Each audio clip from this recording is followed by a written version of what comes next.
Ani nga video atong tubago ng pangutana kung kanus amo atake sa tanas kinabuhi sa tao ug kinahanglang masayran nato ni mga kaigsuonan. Ang pulong sa Dios nagaingon kung mahibalo kamos kamatuoran, ang kamatuoran maghatag niyo kagawasan. So God bless sa matag usa ug naamoy mga pangutana, pwede mong mo comment sa ato ang comment section diha sa ubos, and then sa sunod nga higayon pwede nga inyong mga pangutana mo ato ang pagatapikon. God bless, glory to God. So kanus amang yun siya mo atake sa kinabuhi sa tao, puy, sa panahon nga mag-inusara ta.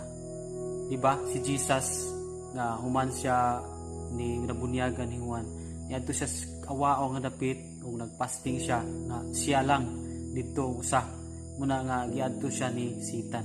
Sa panahon sa atong pag-inusara diha siya mo atake.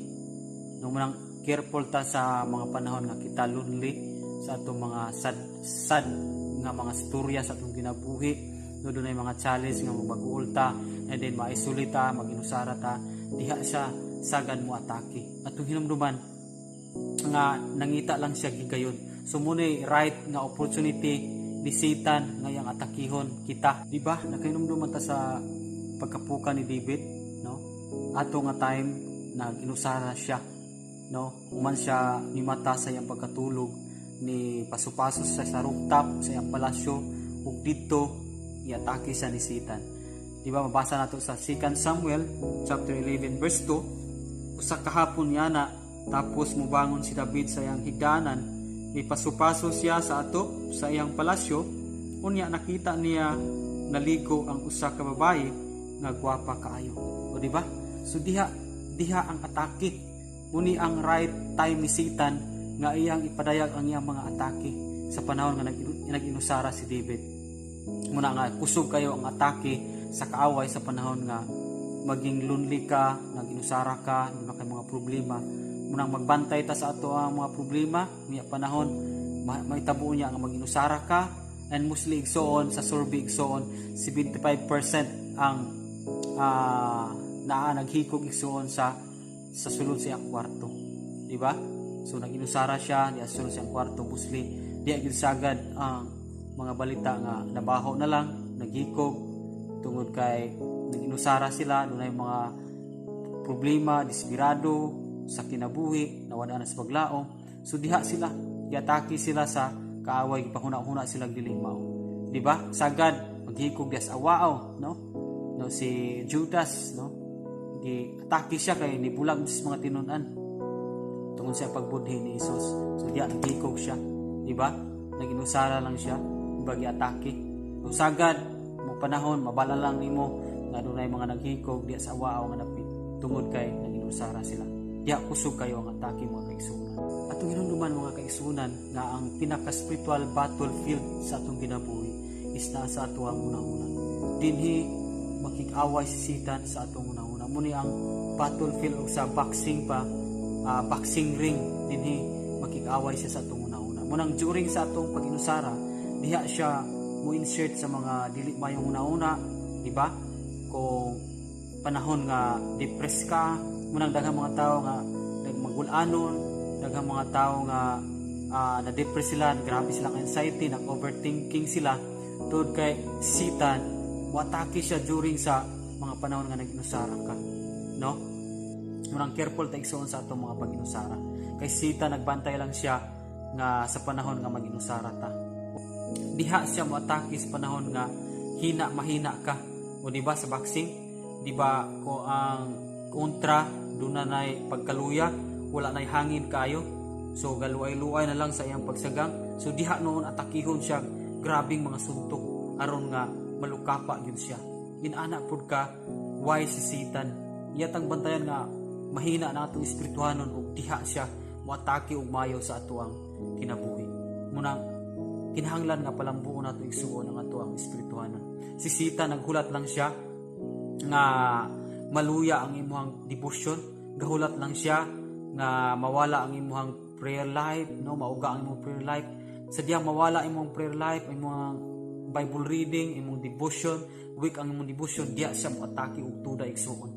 Muna nga kinahanglan palig-uno nato. Naghulat lang si Satan nga dili nakamusimba, naghulat na si Satan nga mahimo kang luuran, naghulat si Satan nga dili naka-excited nga moadto sa mga fellowship, naghulat si Satan nga magpagulbul ka sa Ginoo, naghulat si Satan nga mulikramo ka sa Ginoo.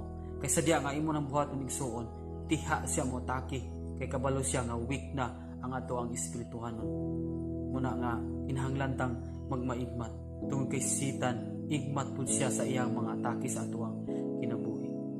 Nga matake si Satan sa atong kinabuhi is sa panahon nga bidaog ta sa una niyang pag-atake.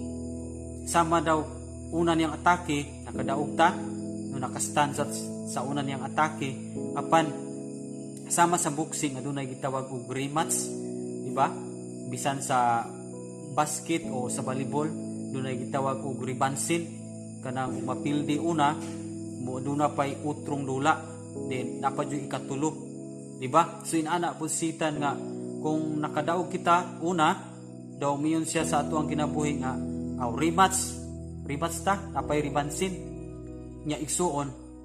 Ang pinakaproblema ra baan ni tungod kay mostly pag ribansin na o sa dula pa sa basket, juri kung makadaog na ka, ang katong nakadaog una o kumpiyansa siya sa ikaduha na po niyang pakikaway, di ba? Nganuman kay katong napildi una, mauna putoy maning kaamot kayo sa sunod nga mudaog siya. Munang igsuon, Christian, kung sa una nakadaog ka, nakastand ka sa tanang mga paglingla ni Satan sa imong kinabuhi, sa tanang mga pagtintal ni Satan, kung nakastand ka, inumdimi nga dunay respect si Satan, dunay rematch si Satan, ug mas gipangandaman ni Satan ang iyang ikaduhang pagpakig-away kanato, no? Ang iyang gigamit sa una nga taktik sa atong kinabuhi nga nakastanta, inumdumi nga dili na po na mo igamiton niya nga taktiko sa ikaduha, no? Mas palabuan pa niya ug mas istadihan pa niya kung unsa gyud ang mga tactics nga diin makuha gud niya ang ato ang dipinsa. Hinumdumi si Jesus nga sa dihang gitintal siya sa makatulo ug sa dihang wala siya madalag yun sa makatulo. Matud pa sa Lucas 4:13, matud pa sa pulong sa Dios muni iyang giingon, human si Jesus tintala sa yawa sa tanang paagi, mibiya una kaniya ang yawa. So nini nga verse igsuon, dunay pulong nga mibiya una ang yawa sa ni Jesus, no? Dunay pulong nga mibiya una. No, sa English pa, when the devil finished tempting Jesus every way, he left him for a while.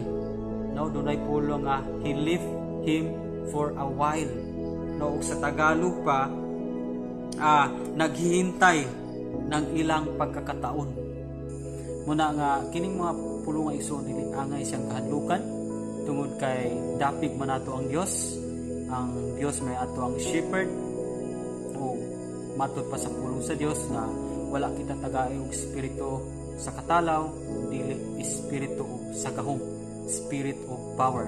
Ug matud pa nga ang espiritu nga gihatag sa Dios nga niya kanato mas gamhanan pa sa espiritu nga naa sa mga tawo nga naa sa kalibutan. Muna nga kung ang Dios aniya kanato, wala gayoy makapukan kanato. O ang Dios kauban nato, kaya natong harungon ang bisan unsa nga atake ni Satan. Muna ang Biblia nagaingon nga pag masinugtanon kamo sa Dios, ug sukli ninyo ang yawa ug mukaratil siyang dalagan. Ang ato din pagsukol sa yawa igsuon mao di ang pag masinugtanon sa Dios.